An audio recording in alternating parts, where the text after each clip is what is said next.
Hi friends, ഇന്ന് നമുക്കൊരു ഇടിപ്പടം നോക്കാം. മലയാളത്തിൽ നിന്ന് ഇംഗ്ലീഷിൽ നിന്നുള്ള ഒരു പടമല്ല, ഫ്രഞ്ച് പടമാണ്. ഫ്രഞ്ചാണോ അതിൻ്റെ ലാംഗ്വേജ് കമീർ എന്നാണ് കിടക്കുന്നത്. ഞാൻ ഗൂഗിളിൽ നോക്കിയപ്പോൾ കമീർ എന്ന് പറഞ്ഞ ഏതോ ഒരു ലാംഗ്വേജും ഫ്രഞ്ച്, ഇംഗ്ലീഷ്, അങ്ങനെ മൂന്ന് ലാംഗ്വേജിൽ സിനിമയുണ്ട്.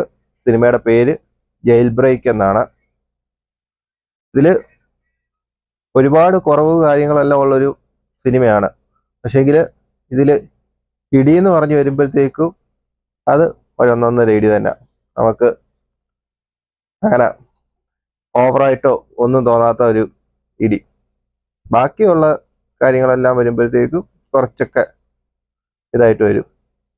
ഇത് 1.5 മണിക്കൂർ ഉള്ള പടത്തിൽ കൂടുതലും ആക്ഷൻ തന്നെയാണുള്ളത്. ഹാൻഡ് ടു ഹാൻഡ് കോമ്പാക്റ്റ് ആണ്. അപ്പോൾ ഇതിൻ്റെ മലയാളം സബ് ടൈറ്റിലാണെങ്കിലും നമുക്ക് അവൈലബിൾ ആയിട്ടുണ്ട്. ഇഷ്ടപ്പെട്ട് വേണമെന്നുള്ളവർക്ക് ജസ്റ്റ് വെറുതെ ഇരിക്കുമ്പോൾ കണ്ടു നോക്കാൻ പറ്റിയ ഒരു ഇടിപ്പടമാണ്. അപ്പം അടുത്തൊരു വീഡിയോയുമായിട്ട് വീണ്ടും കാണാം ഗൈസ്. ബൈ. നീ എവിടെ പരിപാടി അവതരിപ്പിച്ചാലും ഇത് തന്നെയാണല്ലോ നിന്റെ വിധി.